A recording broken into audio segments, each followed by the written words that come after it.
il va casser Zoé Bruno, il va casser bien sûr, il va casser le grand marché, il va faire tout ça. Et puis vous êtes assises là. Bon, ceux-là, en fait, c'est parce qu'ils s'imaginent que les gens à qui ils parlent n'ont pas de cerveau. Parce que quand moi j'ai fini de casser tout ça, j'ai cassé tout ça. Maintenant je gère quoi? Les gravats et puis les deux cimetières. Il faut réfléchir un peu quand même. Il faut réfléchir un peu. Il faut que les gens réfléchissent un peu. En fait, quand ils parlent aux gens, à la limite, c'est un manque de considération, un manque de respect pour les gens. Non, non, c'est un manque de considération, un manque de respect pour les gens. Parce que si tu respectes les gens, si tu les considères, tu peux venir leur dire des choses pareilles. Si celui qui vient être élu, il va casser plus de la moitié de Massy. Et à toi-même, Barry. Merci. Messieurs, merci d'être là et merci d'être avec nous ce soir encore une fois. À l'entame de ce temps d'antenne, je parlais donc du PPACI qui va commencer une tournée de mobilisation justement à l'effet de voir le nom de leur leader être inscrit sur le fichier électoral. En même temps, dans une interview accordée au confrère Radio France Internationale qui a été diffusée donc le lundi 4 novembre 2024, le porte-parole du gouvernement, le ministre de la Communication, Amadou Coulibaly, a dit simplement qu'il fallait que l'opposition puisse introduire une loi d'amnistie à l'Assemblée et voir en fait le processus, au moins introduire et puis voir ce que ça va donner. Élisée, comment est-ce que vous réagissez justement à la mobilisation prévue par le PPACI et la réaction justement du porte-parole du gouvernement? Ok, déjà sur la question de la mobilisation, hein, je pense que c'est de droit, voilà, c'est de droit pour le PPACI d'utiliser les moyens légaux, voilà, que lui donne, je vais dire, la Constitution et la loi pour pouvoir se faire entendre. Donc, parmi ces moyens légaux, je pense aussi qu'un meeting en fait partie. Ce qui est interdit aujourd'hui en Côte d'Ivoire, c'est des manifestations de rue. Voilà, c'est-à-dire des marches et autres, tout ça. Mais un meeting, je crois que c'est encore accepté. La preuve, il y a eu le meeting de Laurent Gbagbo à Beauville. Voilà, il y a eu le meeting. Voilà, il y a eu le meeting aussi de M. Thiam à Soubré, même le meeting du RHDP dans plusieurs stades à travers le pays. Ouais. Donc ça, je pense qu'ils sont dans le droit. Et comme je le dis, tout ça répond d'une stratégie. Hein. La stratégie, pour moi, je perçois dans cette attitude, une stratégie de mettre un peu de pression sur les pouvoirs publics. Mais est-ce la bonne stratégie, justement? Je vais y arriver. Déjà, c'est une stratégie, celle-là, de mettre la pression. Parce que déjà, dans un premier temps, il faut aussi le relever. Le PPACI avait introduit un courrier, ou du moins introduit un courrier depuis quelques mois déjà, auprès du Premier ministre en vue de l'ouverture du dialogue politique. Fait, ouais. Voilà, pour que ce soit dans ce cadre-là, comme d'habitude, on puisse poser les problématiques. Une initiative que nous avons tous saluée d'ailleurs ici. Et pour laquelle, moi, je pense que les pouvoirs publics devraient quand même y accorder une oreille attentive, parce que pour moi, c'est vraiment important que ça soit traité dans ce cadre-là. Deuxièmement, maintenant, est-ce que cette stratégie est la bonne? Justement, revenons au courrier. Avons-nous un retour, justement, de comment ce courrier est traité, Élisée Boulou? Bon, selon les informations de notre possession émanant du PPACI, jusque-là, ils n'ont pas encore eu de retour. Ils n'ont pas encore eu de retour. Donc, ils sont en train de voir dans quelle mesure ils vont se... Bon, je vais dire dans quelle mesure certainement le pouvoir pourrait répondre. Sinon, jusque-là, selon les infos à notre retour, à notre possession, pardon, émanant du PPACI, il n'y a pas encore eu de suite. Donc, c'est pourquoi, justement, je disais que peut-être que ça sera aussi l'occasion pour le pouvoir de regarder ça de près. C'est toujours, moi, je pense que c'est toujours une bonne chose d'ouvrir vraiment le dialogue, de discuter. C'est un cadre qui a produit des fruits. Aujourd'hui, on a pu désamorcer beaucoup de choses grâce à ce cadre d'échange et de dialogue-là. Donc, pour moi, le dialogue politique doit toujours s'ouvrir tant que c'est possible. Et il faut au moins... Ça ne veut pas dire déjà en l'ouvrant que forcément tout sera accepté. Mais au moins, on se parle. Et puis, quand on n'a pas accepté, on sait pourquoi on n'a pas accepté. On sait qu'on a fait ce qu'il fallait, mais bon, on n'a pas finalement accepté parce que la loi ne nous permet pas peut-être d'accepter ou bien parce que politiquement, on est limité. Mais au moins, tout le monde sait. Et puis, on voit aussi la bonne foi des uns et des autres de vraiment créer un environnement apaisé pour les Ivoiriens, pour leur permettre quand même de travailler, de vaquer à leurs occupations dans un environnement serein. Donc, moi, j'appelle de mes vœux vraiment cette ouverture de dialogue politique-là pour qu'on aborde la question. Maintenant, est-ce que la stratégie adoptée, c'est-à-dire celle-là de vouloir mettre la pression sur le gouvernement à travers des meetings, est forcément la bonne?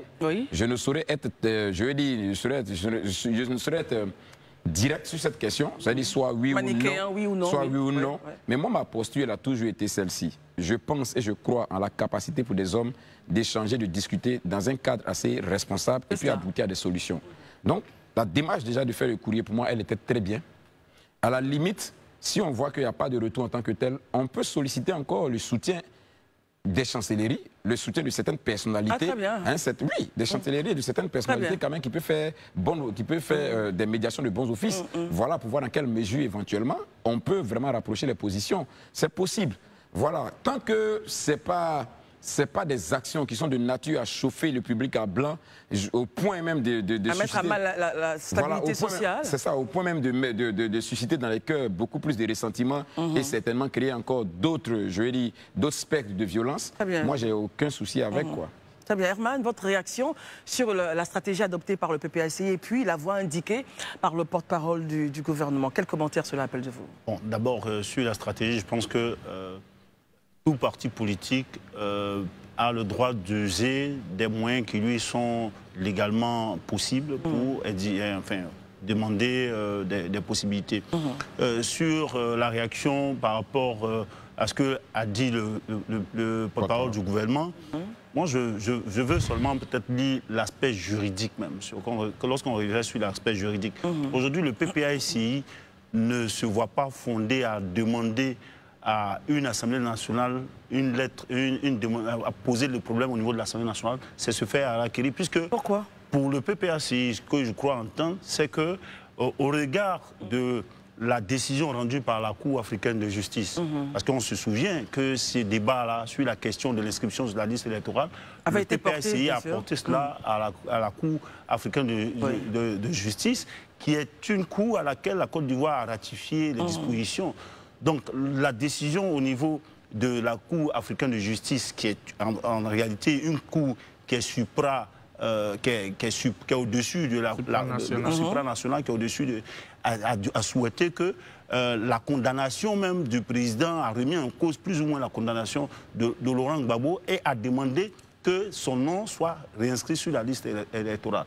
Donc à ce niveau-là, c'est pourquoi le PPACI ne se voit pas en train de mener un combat au niveau pour demander une loi d'amnistie, puisqu'il n'y a pas de condamnation en réalité, puisque une loi, une juridiction supranationale a débouté, a remis en cause la décision. Donc pour le PPACI, puisqu'au niveau africain... Le débat est clos à ce niveau-là, parce que si la question a été débattue à une juridiction au-dessus d'une juridiction nationale, il n'y a plus de question. On sait que le président n'est pas condamné, on ne reconnaît pas cela. Ça, à ce niveau-là, c'est le premier aspect. Deuxième chose, c'est l'aspect politique. Il n'y a que le président Ouattara lui-même, par le passé, a réussi à être candidat aux élections de 2010, suite à l'accord de Pretoria, qui a exigé du président Laurent Gbagbo de ne pas regarder forcément toute la décision qu'avait prise la Cour suprême pour annuler le droit au président Ouattara d'être candidat, sous prétexte qu'il ne serait pas ivoirien. Donc, c'est suite à l'accord de Pretoria et la décision prise, le décret pris par Laurent Gbagbo, qui a fait Ouattara candidat, s'appuyant sur l'article 48. Donc, il y a des dispositions, si on veut regarder à ce niveau-là. Donc, quand on voit ça, je pense bien qu'il n'y a pas de raison. Il y a deux leviers sur lesquels, aujourd'hui, le pouvoir, le gouvernement et le président et le politique peuvent regarder pour prendre une décision pour ramener le président. Je reste avec vous. La Côte d'Ivoire a pris quand même ses distances avec la Cour africaine de justice, justement. Mais la Côte d'Ivoire n'a pas officiellement demandé à quitter la Cour africaine de justice, puisqu'on a ratifié. L'information qu'on a, c'est que la Côte d'Ivoire a ratifié... Mais elle a retiré sa déclaration de compétence. Cette déclaration de compétence, elle est venue quand? Le retrait de cette déclaration. Oui, mais c'est juste après la décision rendue. Donc, moi, je pense que tu ne peux pas on ne peut pas te condamner pour quelque chose et puis après dire que non, je ne suis plus dedans. Mais au moment où on te disait que ce n'était pas fondé, qu'est-ce que tu as bien pu faire? C'est que tu étais dans l'institution. Donc, mais pour moi, dans tous les cas, il faudrait que le PPACI appuie beaucoup plus sur la question de dialogue, de chercher à comprendre. Mais lorsque on constate que le dialogue politique, depuis 2022, avec le Premier ministre Patrick Achi, après les recommandations qui ont été faites, il n'y a plus eu de suite par rapport à tout ce qui a été demandé jusqu'à aujourd'hui, de 2022 jusqu'à 2024. Très bien, ouais. Il y a 2 ans, je pense que le PPACI, qui a même porté un courrier pour demander encore l'activation de ce dialogue politique et qui n'est pas encore entendu. Et le parti n'a donc pas le choix que de mobiliser, d'user les moyens qui sont prévus, légaux, pour pouvoir obtenir gain de cause. Marius Komoé, par rapport à tout ce qui a été dit, Herman a mentionné la Cour africaine de justice. On lui a dit, attention, la Côte d'Ivoire a commencé à prendre ses distances avec la dite Cour. Est-ce que la vision du PPAC, c'est justement de faire de la mobilisation à partir du 9 novembre est la bonne? Et que pensez-vous justement de la voie montrée par le porte-parole du gouvernement qui serait de faire un projet de loi d'admission à l'Assemblée? D'abord, les mobilisations sont une expression. Dans un pays comme le nôtre, qui se veut démocratique, les mobilisations à travers donc les meetings et autres rassemblements des militants et sympathisants d'un parti politique sont de droit, sont légitimes. Mais concernant le cas spécifique de M. Laurent Gbagbo, relativement à sa réinscription sur la liste électorale, je l'ai dit, il faut qu'on comprenne que les Ivoiriens ont souffert et que nos politiques comprennent aussi que dans leur volonté, soit de se maintenir au pouvoir ou d'aller, de gagner une élection présidentielle, il faut qu'ils songent naturellement à préserver le peuple de toutes les dérives que nous connaissons lorsqu'il y a des élections sous nos cieux.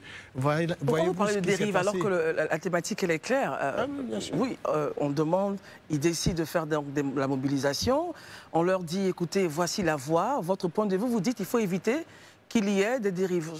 Précisez votre pensée, Marius. Naturellement, il faut éviter qu'il y ait des dérives parce que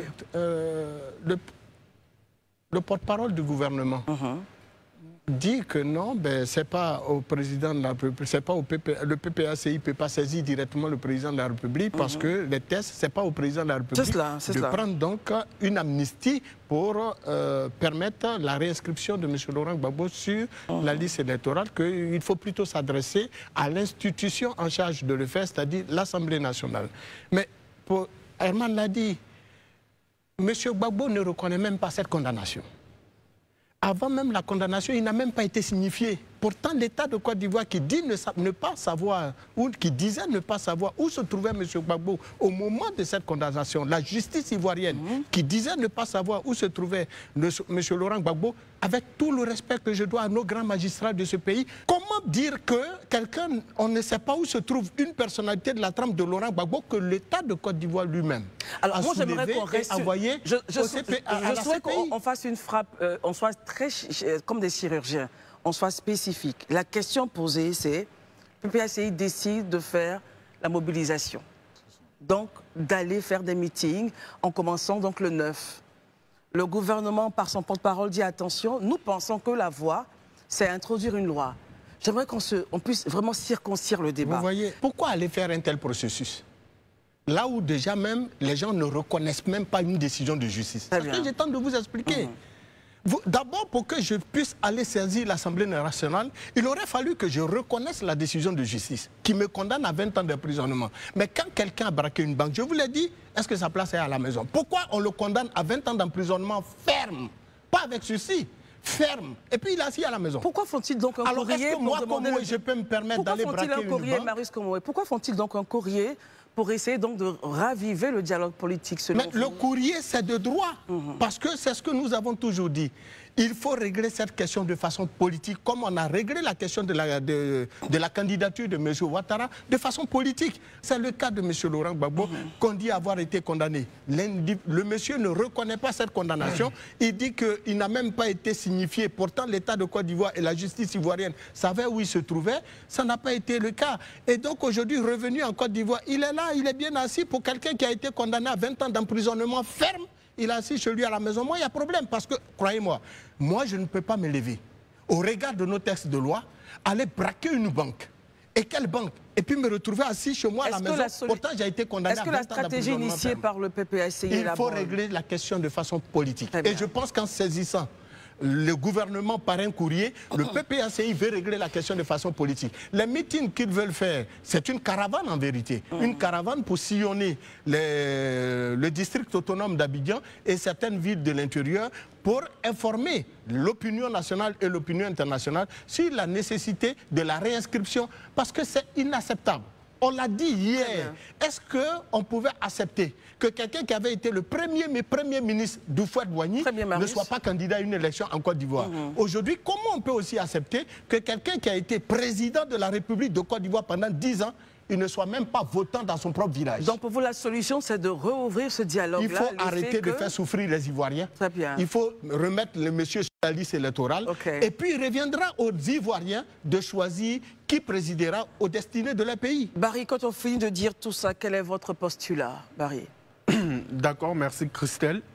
D'abord, il faut dire que le président Gbagbo avait certes été condamné, mais sauf erreur de ma part, je pense que le président Ouattara l'avait gracié le 7 août, je ne sais plus si c'est 2023 ou 2022. Mais le problème qui se posait, c'est que la grâce présidentielle ne le rétablit pas dans ses droits civiques. Donc, il est toujours pénalisé dans ses activités politiques. Ça, il faut le préciser. Il avait déjà bénéficié d'une grâce. Maintenant, il est question d'une amnistie. Cette amnistie va le réhabiliter dans ses droits, va lui permettre de concourir aux joutes électorales. Donc la démarche du PPACI, comment est-ce que vous la voyez? La démarche du PPACI, vous savez, les partis politiques, ils définissent leur propre stratégie. Le PPACI a dans un premier temps écrit acquis de droit. Et selon eux, il n'y a pas eu de réponse.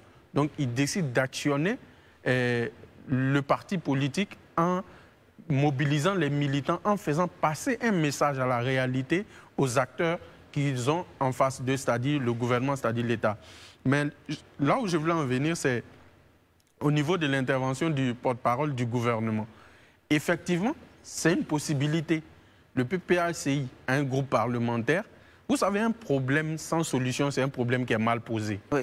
Quand le problème est bien posé, il y a plusieurs solutions. Comment faut-il poser ce problème? Le problème, on le pose. C'est que le président Gbagbo veut être candidat, mais il ne peut pas être candidat parce que il n'est pas réhabilité dans ses droits. Comment régler le problème? C'est de ça qu'il s'agit. Parce que ce n'est pas un citoyen lambda, c'est un ancien président de la République. Est-ce que justement les meetings pourront faire cette pression-là à l'effet de le voir inscrit? Vous savez, les politiques, ils ont leur manière d'agir. Et le PPACI, ancien FPI, depuis les années 90, a toujours utilisé les manifestations pour revendiquer. C'est toujours bon d'utiliser des manifestations que d'utiliser la violence, qui est autre chose. Donc déjà, moi je pense que cette question ne peut se résoudre... Manifestation pacifique, démocratique. Manifestation pacifique, démocratique. Elle ne peut se résoudre que sur le plan politique. Pourquoi? Le juridique a déjà été vidé. Moi, je ne commande pas les décisions de justice. Mais je dis que là où la politique s'impose, le droit s'incline. Aujourd'hui, le PPACI est demandeur.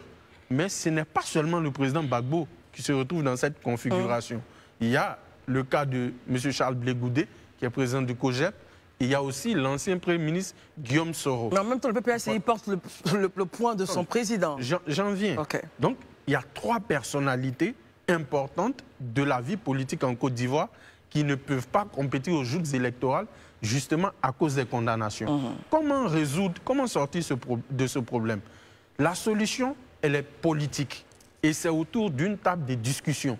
Mais n'empêche que le PPACI peut aussi saisir l'Assemblée nationale. Comme sollicité par le porte-parole du gouvernement. Par le porte-parole du gouvernement. Mais à côté de ça, il faut que le gouvernement qui dirige le pays puisse ouvrir un cadre de dialogue. Vous savez, ce n'est pas la première fois qu'en Côte d'Ivoire, on demande un dialogue politique. Le dialogue politique a résolu beaucoup de choses. Avant même que le président Gbagbo soit gracié, il a rencontré le président Ouattara, sauf erreur de ma part. Donc, ce qui veut dire que ce sont des avancées. Il ne faut pas désespérer. D'ici 2025, c'est un défi que la classe politique tout entière doit relever. Parce que ce n'est pas beau. C'est vrai qu'on me dira que c'est une question morale. Ce n'est pas beau qu'un ancien président de la République puisse être privé de ses droits à partir du moment où, pour moi, il a été gracié, quoi. Très bien. Je voulais juste ajouter quelque chose. On a terminé sur le sujet, Alors, donc, je voulais juste dire, quand M. Laurent Gbagbo quittait la CPI pour venir en Côte d'Ivoire, il n'était pas gracié. Et pourtant, il était sous le coup d'une condamnation de 20 ans d'emprisonnement ferme. C'est depuis l'aéroport, dès qu'il est mis pied, qu'on devrait le conduire directement à la Maca. On a laissé faire des mois durant, et c'est après la rencontre avec le président Ouattara que les choses, la grâce est venue. Donc, les micmacs des hommes politiques, c'est connu. Il faut mettre un terme à cette façon de faire, et c'est ce que j'ai dit.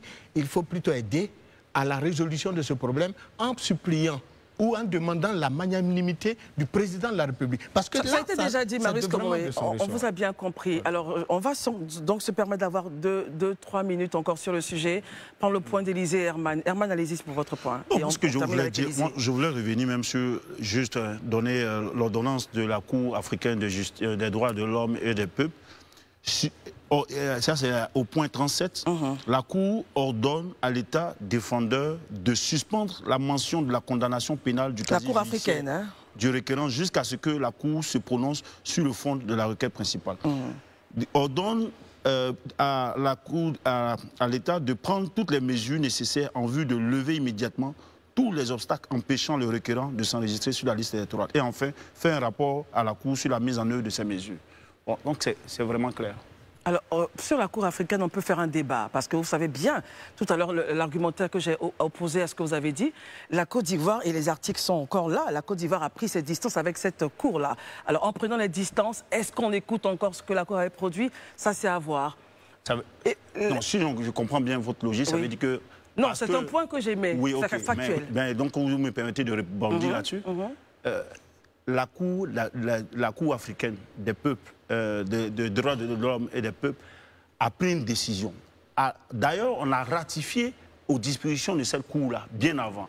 Et on dépose même souvent des requêtes à cette Cour. Mais parce qu'elle a pris une requête, elle a pris une décision, une ordonnance qui ne nous arrange pas, on décide de ne plus la reconnaître. Et en ce moment-là, notre intelligence, elle dit qu'on demande à notre intelligence d'accepter que la Côte d'Ivoire aujourd'hui, parce que la décision de la Cour de la justice, l'africaine de justice ne lui plaît pas. C'est ce qui est un fait. Oui, mais c'est le fait. C'est pour dire qu'il ne s'agit pas de se dérober quand ça ne nous arrange pas. Ce qu'on dit, c'est pourquoi il y a l'autre voie qu'on propose. L'autre voie qui est proposée, les gens l'ont dit ici, Badi l'a dit, la voie politique.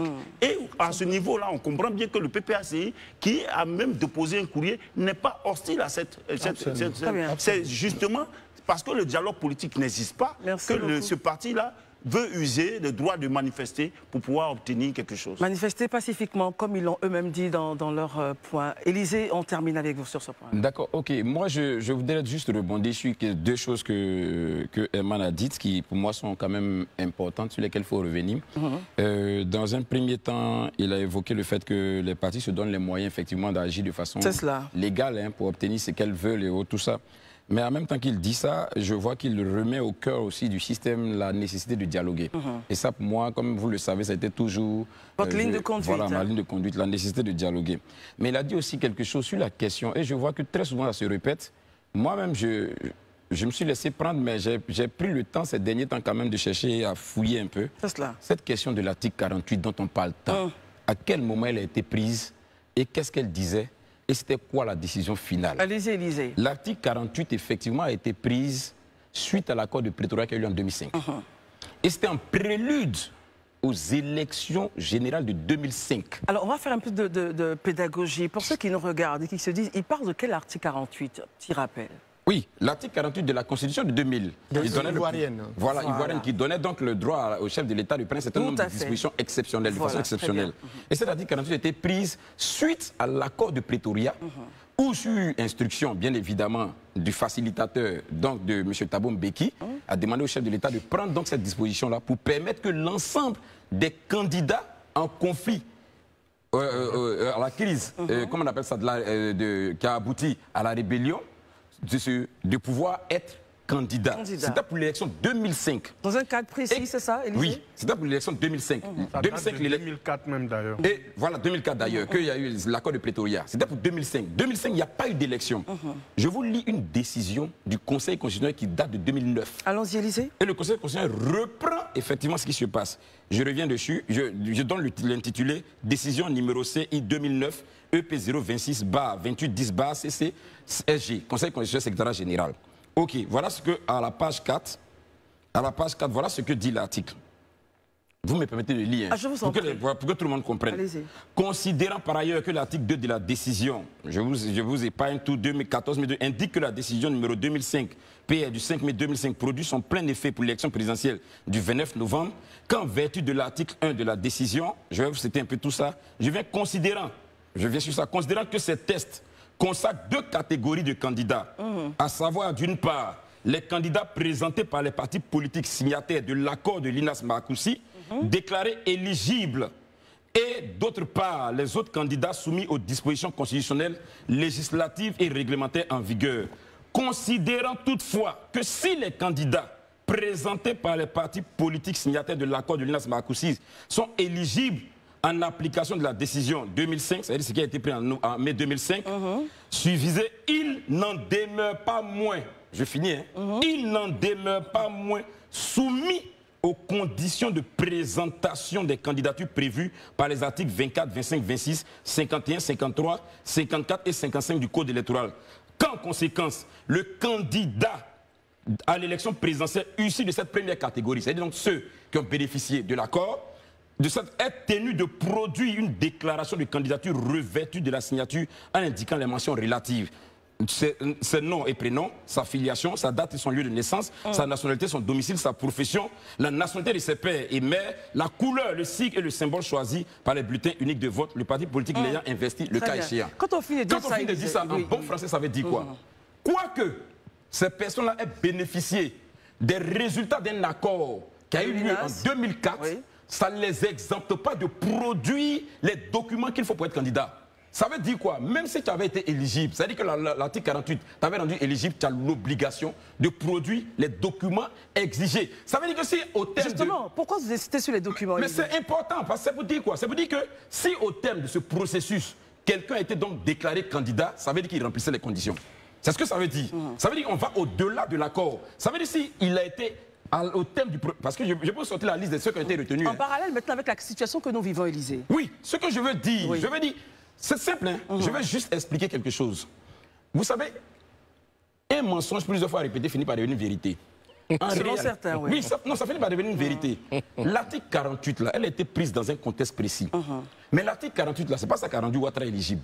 Ce qui a rendu Ouattara... Qu'est-ce qu'il a rendu éligible? Mais c'est ce que je viens de lire. Ce qui a rendu le président Ouattara éligible, l'article 48 a rendu éligibles les candidats. Mais le Conseil constitutionnel a dit... Les documents. Dans sa décision que j'ai citée du 29 novembre, a dit que on ne peut pas, c'est pas parce que comment on appelle ça, les accords vous ont rendu éligible que vous êtes exempté de produire les documents. Et ces documents, je les ai cités. Et au terme de je peux lire toute la décision jusqu'au bout, hein, c'est parce que c'est long. Maintenant, en parallèle, au terme de la décision, la liste des candidats est sortie, il y a des gens qui ont été rejetés et il y a des gens qui ont été retenus. Ça veut dire quoi? Je suis en train de dire quelque chose. Où je veux en venir, je veux dire que les accords, les échanges, les discussions politiques, là, c'est vrai, c'est important. Et moi, je suis de ceux qui pensent qu'il faut toujours promouvoir le dialogue et les discussions. Mais à un moment donné, il faut faire preuve de bonne foi. C'est-à-dire? Il ne faut pas faire preuve de mauvaise foi. Il ne faut pas toujours brandir le fait que non, sur la base d'un tel article, on a permis à un tel de devenir ceci, il faut faire ceci, il faut faire cela. Ça devient du chantage. Et ça, c'est ce qui n'est pas bien. À un moment donné, il faut avoir l'honnêteté de reconnaître qu'on est dans une posture où on est imbu par la volonté de voir notre pays aller à l'apaisement.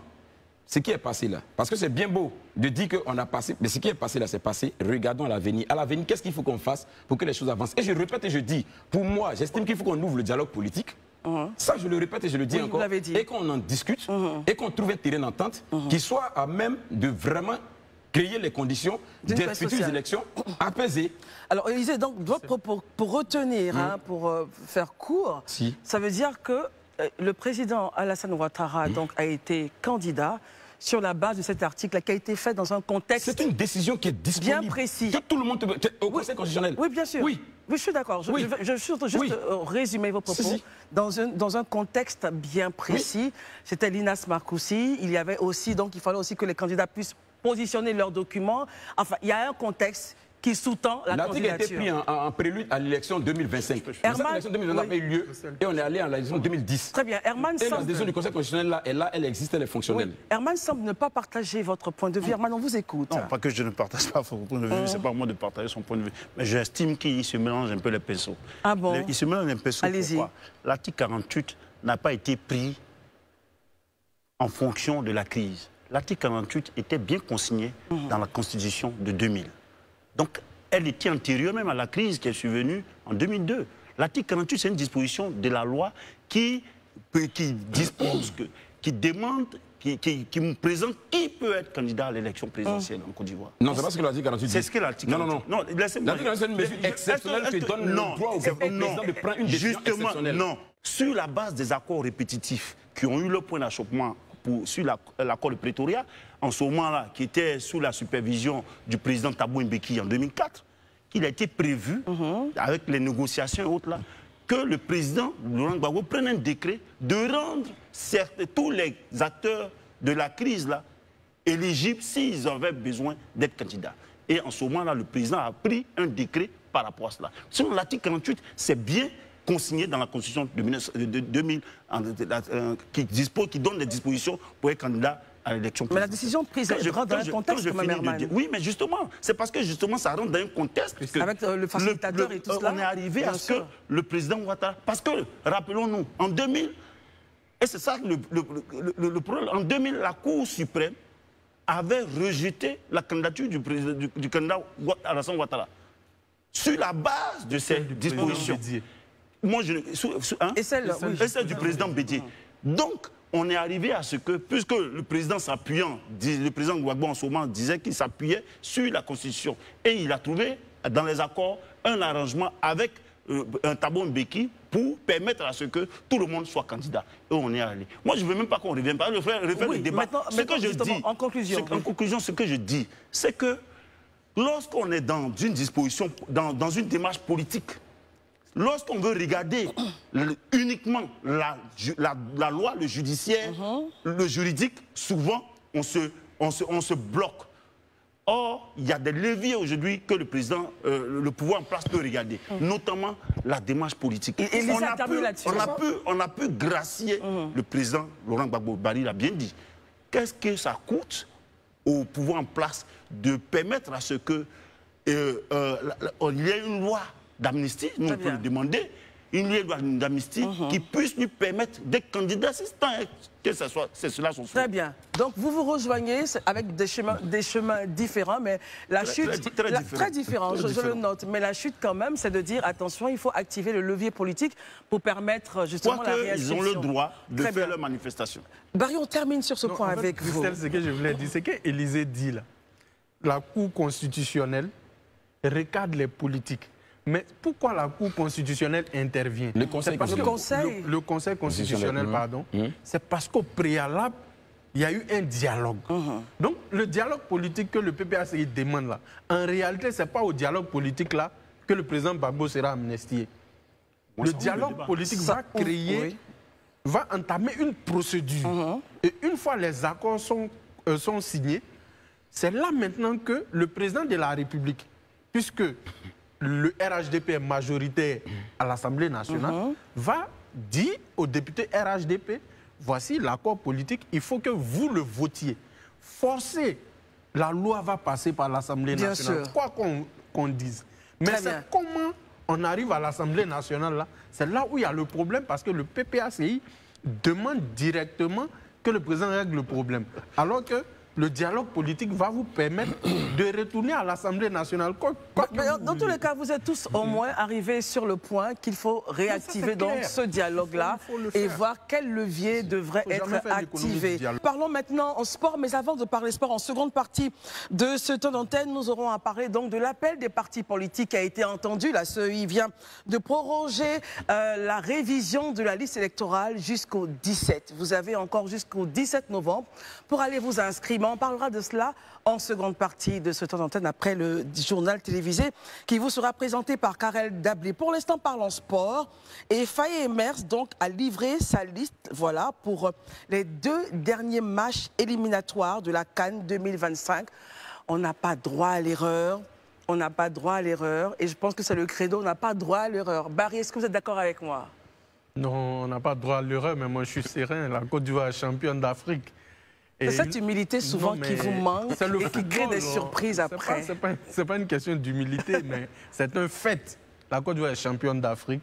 La Côte d'Ivoire a se qualifier. Il y a eu un couac au Libéria.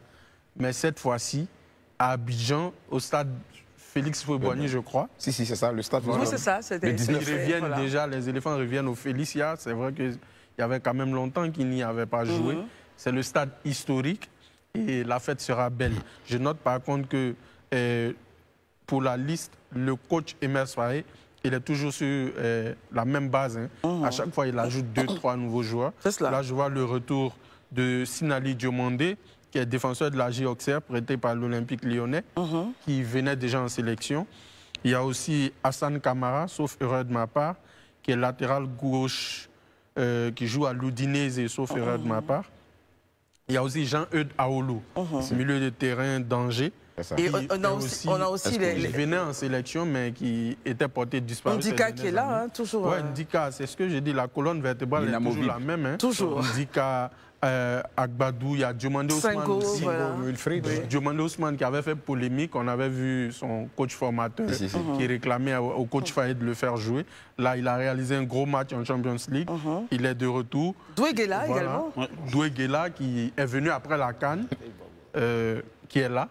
Il fait son petit bonhomme de chemin quand même. Son petit frère qu'on aurait souhaité avoir avec nous a choisi les Bleus.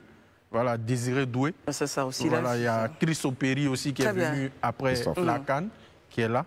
Donc c'est la même équipe pratiquement. Herman, moi, je vois que... Comme on dit en Côte d'Ivoire, on gagne ou on gagne. Le coach Faye, il fait quand même de bonnes corrections. Vous savez bien, la défaite qu'on a consentie la dernière fois, c'était en grande partie à cause de cette erreur monumentale d'Éric Bailly. Éric Bailly n'est plus là. On ne va pas rappeler les... Non, il faut rappeler, c'est les corrections. Ça peut arriver, il fait souvent, il relâche un peu, mais il comprend que les Ivoiriens suivent de très près. Je ne pense pas que c'est à cause de ça qu'il n'est pas sélectionné Bailly, par contre. Laissons le cas Bailly et puis regardons ceux qui sont là. Dans tous les cas, il y a de nouveaux noms que je pense bien qui sont intéressants. Et cette coupe-là, enfin, ce match-là, je pense qu'on va le remporter. Marius Koué. Alors, je voulais juste rappeler que la cinquième journée de ces éliminatoires opposera la Côte d'Ivoire, bien sûr, à la Zambie. Et ça aura lieu le 15 novembre. Mais plutôt à Lévi Mwanawasa, Stadium de Zambie. Nous jouerons à Zambie pour la 5e journée.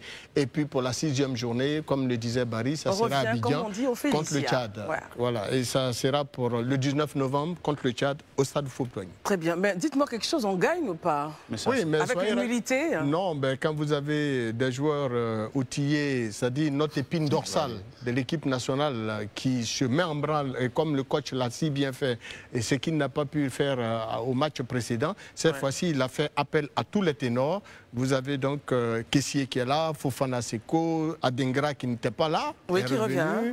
Adengra Simon. Bon, il y a Diakité Ouma qui sera bel et bien Crasso Jean. Donc c'est bon. Notre épine dorsale est bien là et donc nous partons tout de même avec la tête haute. Élisée, on part quand même en Zambie. On sait qu'on a une histoire assez complexe avec la Zambie. Notre dernier match en Zambie, on a encore un mauvais souvenir. On a perdu 3-0. Exactement. Voilà, c'était l'un des plus gros couacs avec l'entraîneur, le précédent, celui que MS Faye a remplacé. Donc la Zambie, c'est une équipe difficile à jouer et qui chaque fois, en tout cas face à la Côte d'Ivoire, démontre qu'elle est une équipe très motivée. On a encore en mémoire, je dis, au travers de la gorge, encore cette finale perdue en 2012 au Gabon, à Libreville. Voilà, face à la Zambie. Et chaque fois que la Zambie est face à la Côte d'Ivoire, on sent vraiment une équipe déterminée, motivée. Là, on les a battus ici, mais je lui ai dit, c'était pas sur un score assez large. Et puis, on a vu aussi qu'il y avait du beau jeu. Je crois que c'est le tournant pour moi, le plus décisif et délicat. Voilà, que devrait pouvoir négocier les poulains de MS Faye. Sinon, pour ce qui est du match du 19, c'est-à-dire quelques jours après, le match du 19 ici au stade Félix Houphouët-Boigny, ça devrait logiquement être un match à la portée des éléphants de Côte d'Ivoire face au Tchad. On note de bons retours, en tout cas en sélection, celui de Amani Lazare, qui à un moment n'était pas là aussi, très bon milieu de terrain, qui retrouve la sélection. On a Boga Jérémy aussi qui revient en force, qui fait de belles choses avec l'OGC Nice. Et puis on a aussi notre Pépé Nicolas qui vraiment, je ne sais pas, et qui mange du cheval ces derniers temps, qui est arrivé à Villarreal, s'est transcendé. On a un Nicolas Pepe extraordinaire, franchement. Et je crois qu'on aura encore ce beau Nicolas Pepe là. On regrette d'ailleurs l'absence de Amad Diallo, qui fait de beaux jours en ce moment de son club. Il reviendra assurément une prochaine. Vous venez d'écouter cette sortie de Live TV sur le cas du président Laurent Gbagbo. Et j'ai envie de dire que nous avons vu un Marius Komoué très lucide et très percutant, cohérent face au cas du président Laurent Gbagbo. Il ne s'est pas laissé distraire sur le plateau. Il est resté concentré et a dit ce que nous pensons tous bas. Et c'est la vérité. Si certains Ivoiriens n'ont pas accepté que l'ancien premier ministre Alassane Ouattara soit sur la liste électorale, ils ont même porté les armes pour ça. Pourquoi vous demandez aujourd'hui aux autres Ivoiriens d'accepter qu'un ancien président de la République ne puisse même pas voter dans son village? La démocratie est descendue à un niveau inimaginable. On pouvait tout imaginer. On pouvait tout espérer, mais on ne pouvait jamais espérer qu'un Alassane Ouattara empêcherait le président Laurent Gbagbo ne serait-ce que de voter, ne serait-ce que d'être un électeur, ne serait-ce que de donner une voix au candidat qu'il souhaite soutenir. Oublions d'abord le fait d'être candidat. On vous parle ici d'un ancien président de la République de Côte d'Ivoire qui ne peut même pas voter. Et vous demandez à ses militants et sympathisants de partir faire une demande d'une loi d'amnistie. Essayer de voter une loi, sachant très bien qu'ils sont minoritaires. Et sachant aussi que faire cette demande serait en effet déjà reconnaître même la condamnation. C'est donc un piège, je l'ai toujours dit ici. Et le président Gbagbo n'est pas con pour tomber sur ce piège. Parce que céder à ce piège-là serait totalement fini pour lui. Dès l'instant où il va demander une loi, parce que Ouattara pensait que c'est ce qui allait se passer. Mais Gbagbo anticipe tous les pièges que Ouattara pose. Il pensait que le premier combat, Gbagbo allait partir lutter pour discuter le FPI à la justice. Gbagbo l'a pas fait. La connaissance de la politique comme le président Laurent Gbagbo. Il vous pousse à l'erreur. Il vous amène petit à petit. Jusqu'à ce que vous-même, vous commettez les erreurs qu'il faut, quand il faut. Mais ce n'est pas lui qui va faire des erreurs politiques. Vous pouvez donc gagner ce monsieur sur tous les terrains, mais pas sur le terrain politique. C'est-à-dire qu'il s'agit de prendre des décisions politiques, qu'il s'agit de poser des pas politiques, qu'il s'agit même politiquement de vous induire en erreur, il est fort pour ça. Et c'est d'ailleurs pourquoi l'ambassadeur de France aujourd'hui, c'est-à-dire l'État français, comprend aujourd'hui qu'il est mieux pour eux de renouer la conversation avec le président Gbagbo, qui était hier infréquentable. Il est mieux pour eux de renouer la conversation avec lui que de continuer à se jouer aux têtes brûlées, aux têtes dures, pour ne pas avoir une surprise. Vous savez déjà qu'en l'an 2000, ils ont été surpris de voir ce monsieur arriver. Il n'était pas dans leur petit cahier. Ils savent donc qu'ils peuvent encore être surpris en 2025. Et donc, ils ont anticipé, ils ne veulent pas être surpris. Donc, ils ont déjà commencé à l'approcher pour discuter.